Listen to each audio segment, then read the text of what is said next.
오늘의 성경 말씀은 로마서 13장 1절로 7절입니다. 각 사람은 위에 있는 권세들에게 굴복하라. 권세는 하나님께로 나지 않음이 없나니 모든 권세는 다 하나님의 정하신 바라. 그러므로 권세를 거스리는 자는 하나님의 명을 거스림이니 거스리는 자들은 심판을 자취하리라. 관원들은 선한 일에 대하여 두려움이 되지 않고 악한 일에 대하여 되나니 내가 권세를 두려워하지 아니하려느냐. 선을 행하라. 그리하면 그에게 칭찬을 받으리라.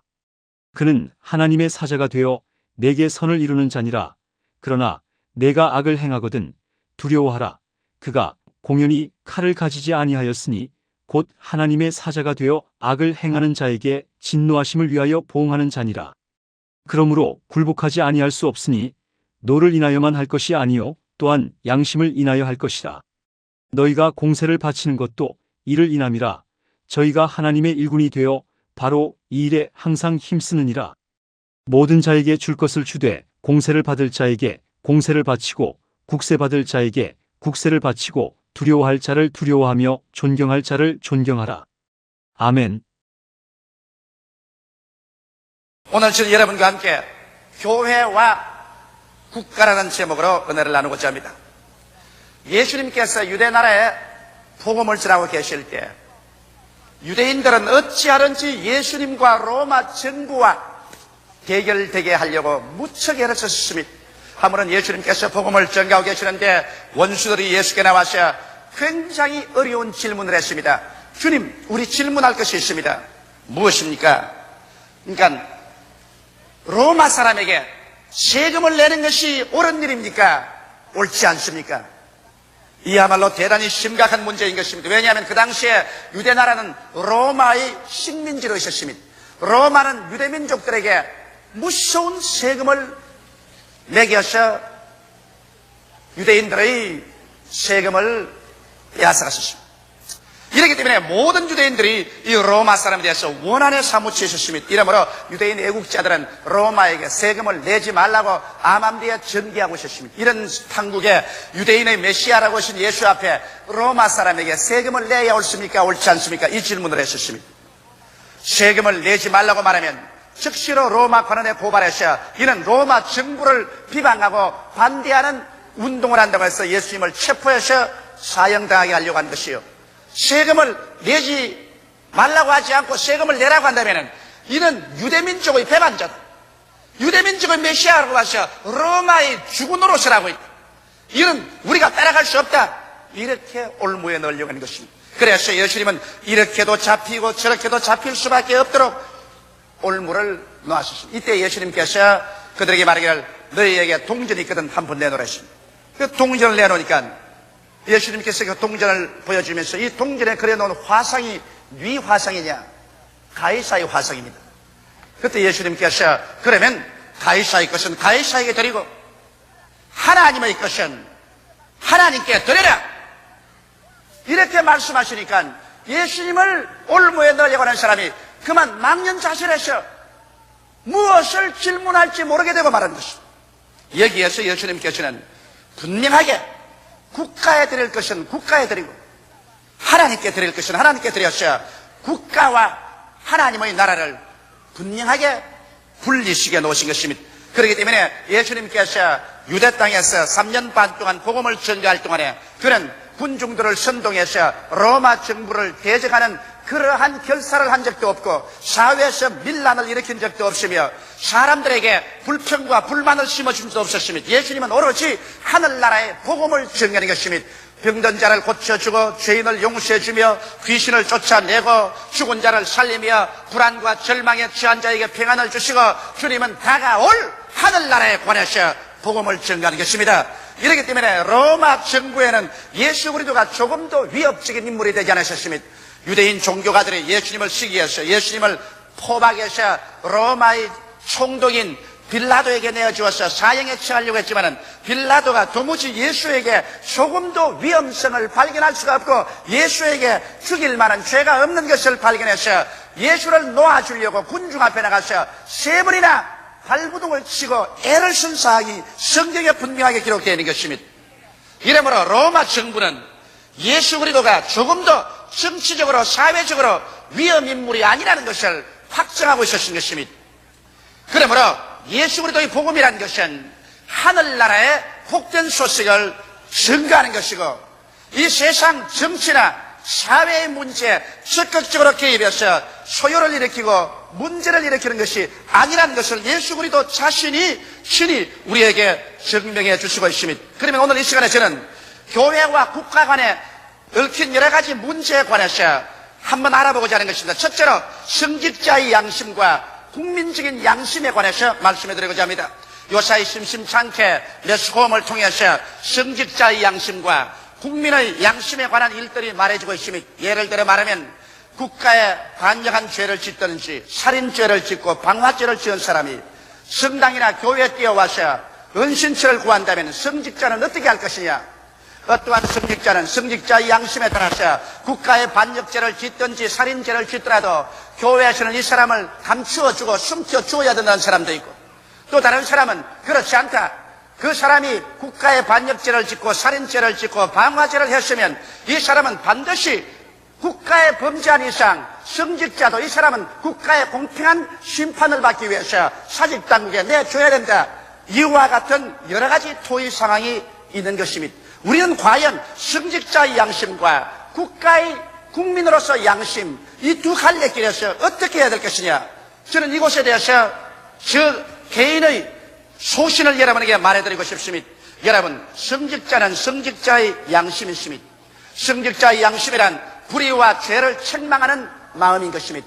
이 세상에 불의와 죄를 보고 난 다음에 그것도 두둔하고 감추어 준다면 이것은 성직자로서의 그 양심에 위배되는 일을 하는 것입니다.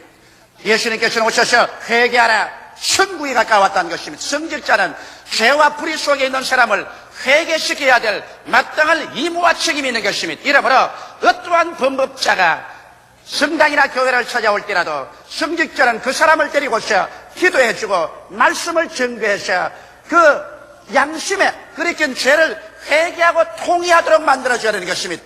그리고 사랑과 용서를 베푸는 마음으로 하나님 앞에서 하나님을 대변해서 그 영혼의 죄와 그 행위의 죄를 용서해주고 나아가서 자비와 긍휼을 베풀어서 용기를 가지고서 인생을 재출발하게 만들어줘야 할 것입니다. 그러나 성경에는 그 행함이 없는 믿음은 죽은 믿음이라고 했습니다. 범죄자가 진실로 마음속에 참여하고 개과천성해서 죄를 자백하고 하나님 앞에 사랑과 용서를 받고 그리고 자비와 긍휼을 받으셨으면 그는 반드시 이제는 그 회개의 열매로서 자기의 잘못을 공개적으로 고백해야 될 것입니다. 그 고백 행위야말로 국가의 죄를 지었으면 국가 사직당국에 나가서 자기의 죄를 고백해야 될 것입니다. 행위로 나타나지 않은 그와 같은 진실한 고백은 고백이라고 할 수가 없는 것입니다. 이러기 때문에 성직자는 영적인 직분으로서 범죄자에게 불의와 죄를 깨닫게 해서 회개시키고 하나님을 대변해서 사랑과 용서를 베풀어주고 자비와 긍휼을 베풀어서 용기와 격려를 줄 수는 있지만은 그 사람이 개과천성했으면 그 회개한 열매로서 그가 나아가서 국법을 어겼으면 국가사직당국에 살인했으면 살인한 죄, 방화했으면 방화한 죄를 국가 앞에서 받아야 하는 것입니다. 왜냐하면 성직자는 국민적인 직분을 또 시행해야만 되는 것입니다. 우리는 우리 조국과 민족 가운데 살고 있습니다. 이 민족의 착취와 지배를 받고 있지 않습니다. 이러므로 우리들은 한 성직자일 뿐 아니라 나아가서 한 국민인 것입니다. 기독교는 국경이 없지만은 기독교인이나 성직자는 국가가 있고 민족이 있는 것입니다. 만일 성직자가 그 국가와 민족을 초월해서 자기의 양심법대로 해서 모든 범죄자들을 성당이나 교회에 다 숨겨주고 전부 보호해주면 교회당이라는 것은 범죄자의 도피성이 되어버리고 말 것이요 수혜법권이 되고 말 것이요 교회는 범죄자의 소굴이 되어버리고 말 것입니다. 모든 살인자, 간음자, 방탕자, 모든 범죄법자들이 교회에 와서 숨어 있어서 그걸 아지트로 삼고 교회에서 마음대로 밖에나와서 범법행위를 하고 난 다음 뛰어들어와서 교회 아지트에 들어온다면 이것은 교회가 아니라 지옥이 되어버리고 말 것인 것입니다. 교회란 범법자를 회개시키고 자복시키고 변화시킨 인간을 만들어서 나아가 국가와 사회 무리를 일으킨 것은 그 나라와 민족 앞에 세우는 통치권 앞에서 정확한 심판을 받도록 해야만 하는 것입니다. 이것이 성직자와 교회가 해야 될 것입니다. 성직자는 영적 직분과 함께 국민적인 직분을 가지고 있으며 성직자의 영적인 양심과 함께 국민적인 양심도 동시에 가지고 있어야만 되는 것입니다. 이것을 혼돈해서 교회를 시외법금적인 범법자의 기피하는 도피성과 아지토로 만들어서는 안 될 것입니다. 만일 우리가 외국 민족화에 압박 아래 있어서 애국하고 민족주의자가 그 이방 민족에게 쫓겨서 교회로 온다면 이건 끝까지 우리 민족으로서 보호하고 지켜줘야 될 것인 것입니다. 그러나 이러한 사실이 아니고 우리 조국과 민족 자주 독립국가를 가지고 있는 나라에서 그 국민은 국민 대다수의 유익과 그 국가의 안녕과 복지와 질서를 위해서 성직자라도 국가법을 반드시 지켜야 할 의무와 책임이 있는 것입니다. 이것을 어기고 난 다음에 우리가 성직자로서의 마땅한 행위를 할 수는 없는 것입니다. 이러므로 목사나 신부는 성직자로서 모든 죄인들을 조금도 끄리낌 없이 환영해야 하는 것입니다. 그리고 그들과 함께 웃고 함께 울어야 되는 것입니다. 그들을 위해서 기도하고 그들이 불법과 죄를 통회하고 잡아가도록 해야 되고 그를 용서하시는 만군의 하나님 아버지께로 인도해 드려야만 되는 것입니다. 그 사랑과 용서를 소가하고 그 자비와 긍휼을 베풀어서 용기와 희망을 가지고 살 수 있게 해주고 나아가서 스스로 걸어나가서 국가와 민족의 지은 죄는 달게 그 벌을 받도록 해주는 것이 바로 교회요 성직자의 국민된 양심인 것으로 나는 알고 있는 것입니다. 둘째로 국가 권세와 신자에 관해서 우리는 또 알아야 될 일인 것입니다. 우리는 한 국가에 살고 있으며 한 정부의 통치권 하에 살고 있습니다. 그리고 그곳에 우리는 또 하나님을 믿고 우리의 만왕의 왕 만주의 주 예수 그리스도를 믿고 사는 것입니다. 이러므로 예수 믿는 사람은 두 나라의 속에서 살고 있습니다. 하늘나라의 속에 살고 있으면서 지상나라의 속에 있고 하늘나라 정권의 속에 있으면서 지상의 정권의 속에 있는 것입니다. 이러므로 우리 예수 믿는 사람들은 이 두 나라의 두 정권의 속에 있는 사람으로서 어떠한 태도로서 살아야 될 것인가? 국가 근세와 신자는 어떠한 관계 속에서 살아야 될 것인가? 이 문제를 우리가 분명히 분별하고 나아가야만 하는 것입니다. 어떻게 해서 이 문제를 분별할 수 있을까요? 여러분, 성경에는 그 문제에 관해서 조금도 수성치 않고 밝히 가르쳐주고 있는 것입니다. 성경 로마서 13장 1절 2절에 보면 각 사람은 위에 있는 권세들에게 굴복하라. 권세는 하나님께로서 나지 않음이 없나니 모든 권세는 다 하나님의 정하신 바라. 그러므로 권세를 거스리는 자는 하나님의 명을 거스림이니 거스리는 자들은 심판을 자취하리라. 우주의 대주제는 하나님인 것입니다. 하나님은 절대 우주적 주권을 가지고 있는 것입니다. 하나님은 알파요 오메가요 처음이요 나중이요 시작과 끝입니다. 하나님께서는 이방 나라를 세우기도 하고 그 주권자를 일으켜 세우기도 하며 그 주권자를 보좌에서 내려오기도 하고 나라를 망하기도 하는 주권은 하나님께 있는 것입니다. 그러므로 성경 말씀하면 악인은 악한 때 적당하게 만들어나니라고 말한 것입니다. 이러므로 하나님께서는 선악간에 이 세상을 주장하는 하나님이신 것입니다. 우리 인간의 이성으로 깨달을 수 없는 일들이 많이 있지만 그러나 최후에 주님께서 온 세상을 심판할 때 하나님이 왜 그렇게 하신가를 절대 주권자가 우리에게 보여주실 것입니다. 그러나 이 땅에 사는 동안에 우리는 하나님이 하시는 일을 이해할 수 있을 때도 있고 인간의 지성으로서 이해할 수 없을 때도 있는 것입니다. 그러나 주권자에게 우리가 취해야 될 때는 순종에 있는 것입니다. 그러면 하나님께서 이 세상에 나라를 세우시고 정부를 세우신 것은 주님께서 허락해야 그 국가와 권세자가 일어날 수 있는 것입니다. 이렇기 때문에 성경은 말하기를 각 사람은 위에 있는 권세들에게 굴복하라고 말한 것입니다. 이 글을 쓸 때 사도 바울 선생은 유대민족이나 이방민족들에게 이 글을 쓸 그 당시의 정황을 우리가 분명히 깨달아 알아야 되는 것입니다.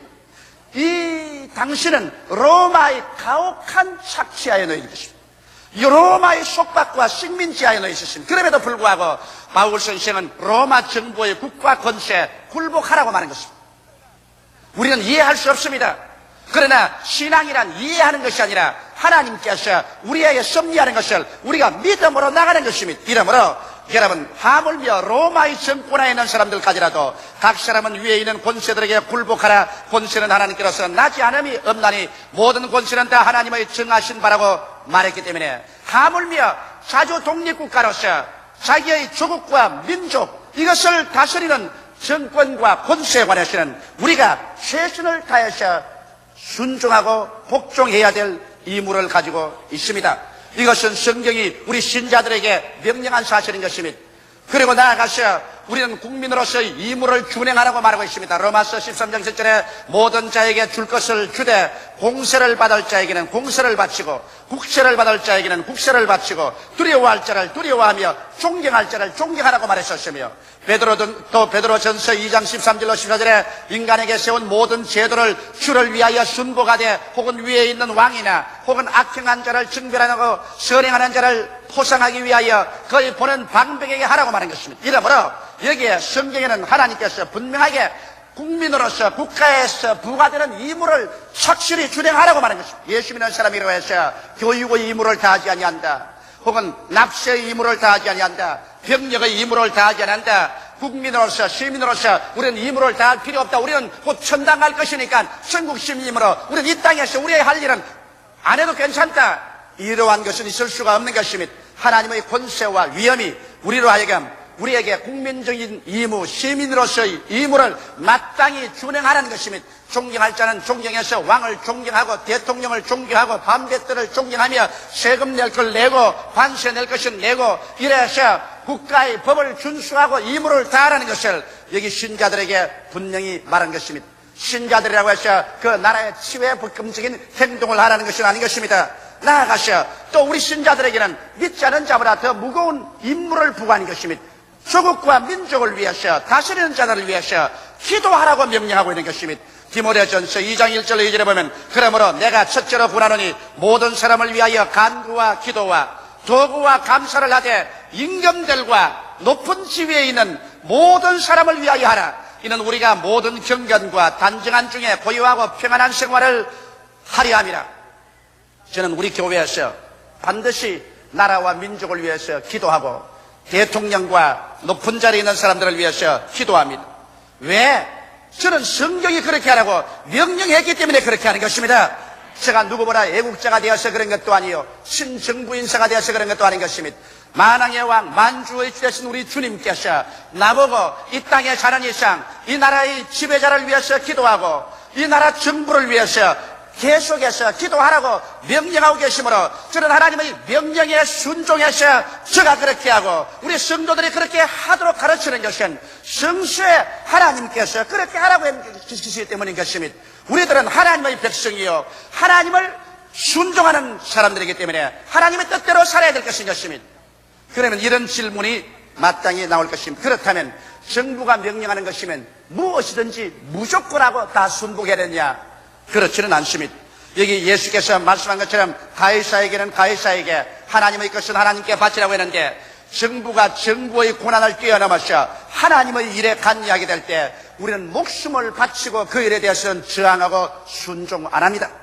만일 우리 대한민국 정부라도 정부가 할 일이 따로 있고 하나님의 할 일이 따로 있는데 하나님의 일에 대해서 간섭해서 이것을 저지하면 저는 목숨을 바치고 그 점에 대해서는 절대로 타협하지 않고 순복하지 않습니다.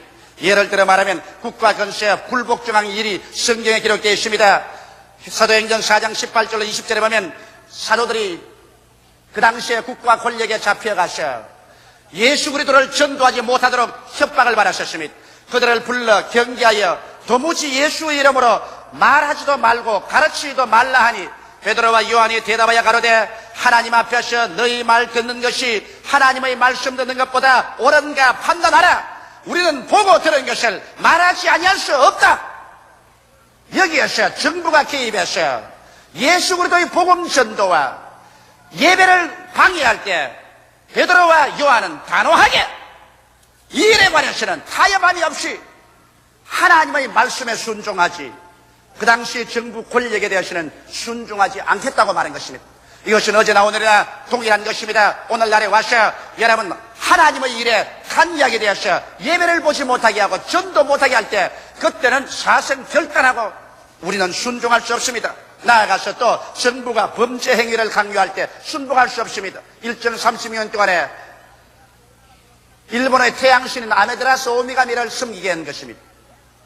그럴 때 우리 교회는 목숨을 걸고 일어나셔 태양신에 대해서 반대했습니다.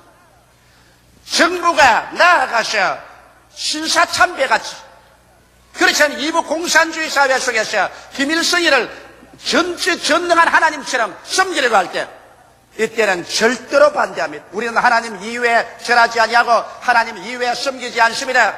이렇기 때문에 정부가 범죄 행위에 우리를 가담시켜서 그를 시키려고 할 때는 우리는 목숨을 바치고 그것을 시행하지 않습니다.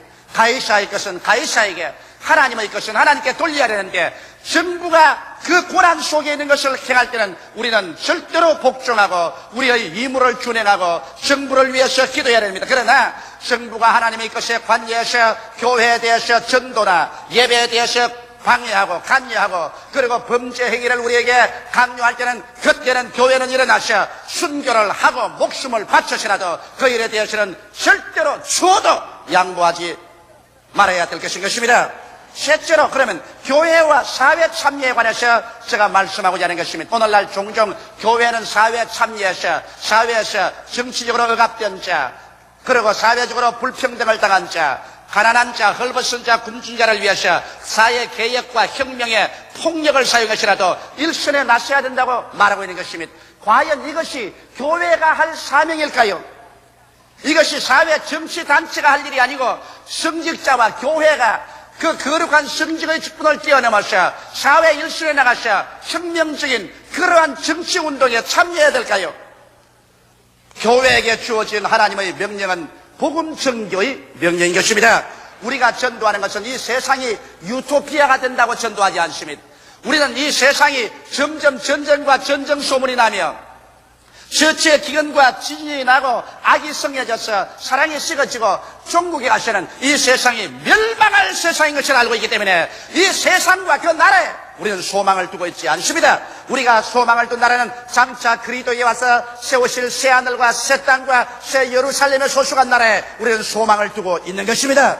이렇기 때문에 이 세상이 점점 살기 좋게 된다는 것은 우리는 믿지 않습니다. 이것은 성경에 위배되고 거짓된 소리인 것입니다.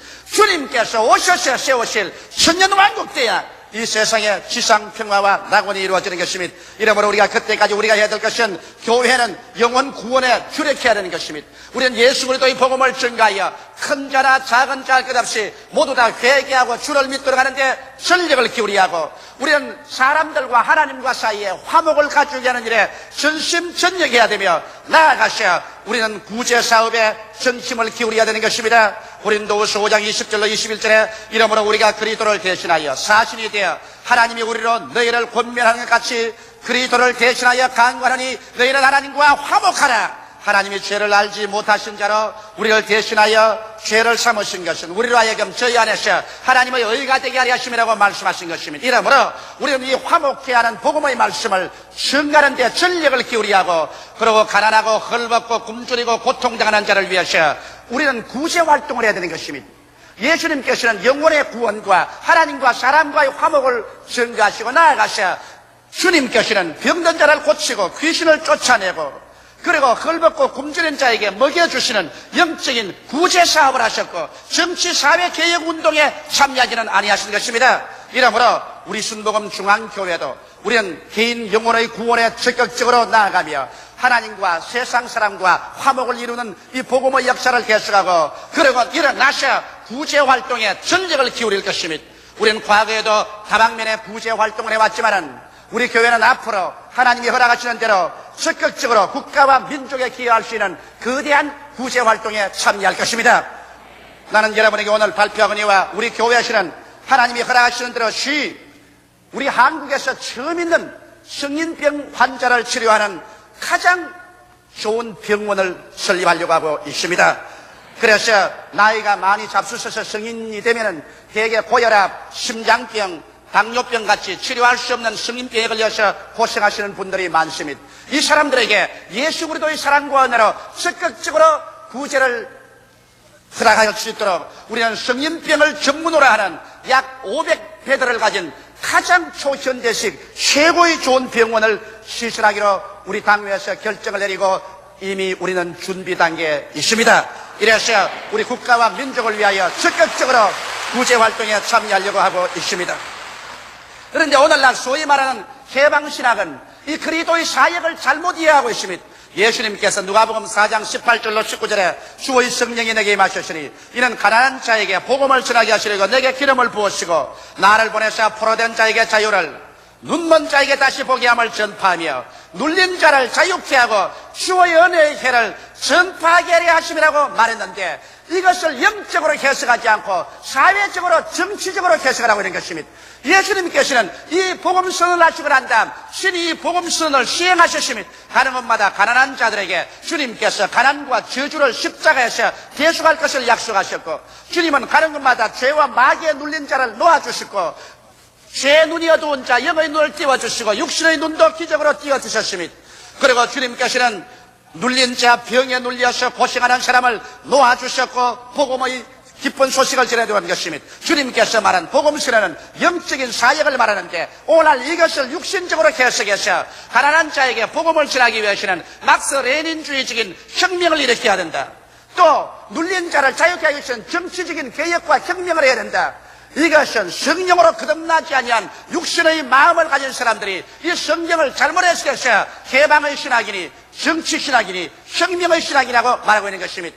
교회는 교회가 할 직분이 있는 것입니다. 교회가 할 직분은 하나님 앞에서 복음을 전가하고 사람에게 하나님과 화평을 가지으며 구제를 하는 영적인 직분이 교회의 주인인 것이요 교회가 세상 모든 직분을 도맡아서 할 수 있는 것은 아니라는 것을 우리가 분명히 알아야만 되는 것입니다. 교회는 그리스도의 복음을 개인의 인격에 심어줌으로 말미암아 개인의 인격이 변화되게 하고 그리고 이 변화된 사람이 하나님을 사랑하고 이웃을 내 몸처럼 사랑하게 되면 변화된 사람이 변화된 가정을 가지고 변화된 가정이 변화된 사회를 가지고 이 변화된 사회가인들이 모여가지고서 진실로 그리스도의 은혜 가운데서 자유가 넘치고 정의가 충만하며 평등한 사회가 되도록 나아가서 일을 할 수 있는 것입니다. 교회는 이와 같은 인격을 양성하는 자리가 바로 교회인 것입니다. 이러므로 교회는 여당도 참석할 수 있고 야당도 참석할 수 있는 것입니다. 교회는 이 세상에서 무식한 자도 참석할 수 있고 유식한 자도 참석할 수 있는 것입니다. 사회 각종 인사가 참여하여 하나님 앞에서 구원을 얻고 하나님과 화목을 얻고 그리고 그리스도 안에서 하나님의 사랑을 받아서 변화된 인격이 되어서 나아가 이 사람들이 정치, 경제, 교육, 문화 다방면에 참여할 때 변화된 그 사상을 가지고서 그들은 참 자유와 정의와 평등과 복지가 넘치는 아름답고 축복된 사회를 만들어 나갈 수가 있는 것입니다. 교회는 이 근원적인 사명에 충실해야 되고 일선에 나가서 정치와 사회에 혼란을 일으키는 이와 같은 일에 뛰어들어가서는 안 될 것입니다. 그렇게 하면 스스로 가는 길을 사멸로 이끌어가고 말게 될 것입니다.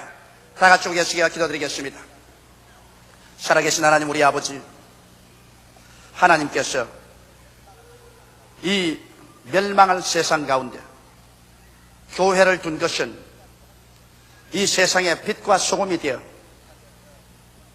죽음의 자리에서 사람들을 불러내어 다가올 천국에 참여시키는 것이 우리 교회의 최상의 사명인 것을 알게 하여 주시옵소서.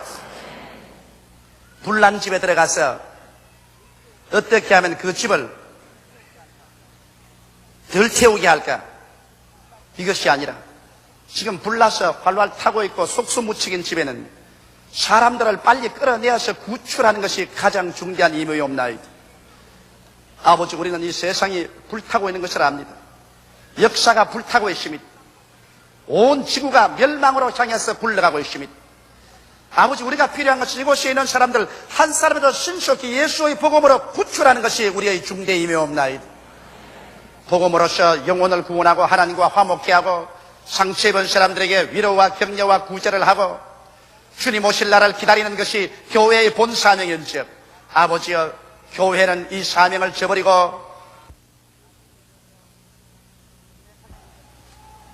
세상의 전투 속에 들어가서 교회의 본연의 사명을 잃어버린 일이 없게 하여 주옵소서. 예수 이름으로 기원하옵나이다. 아멘.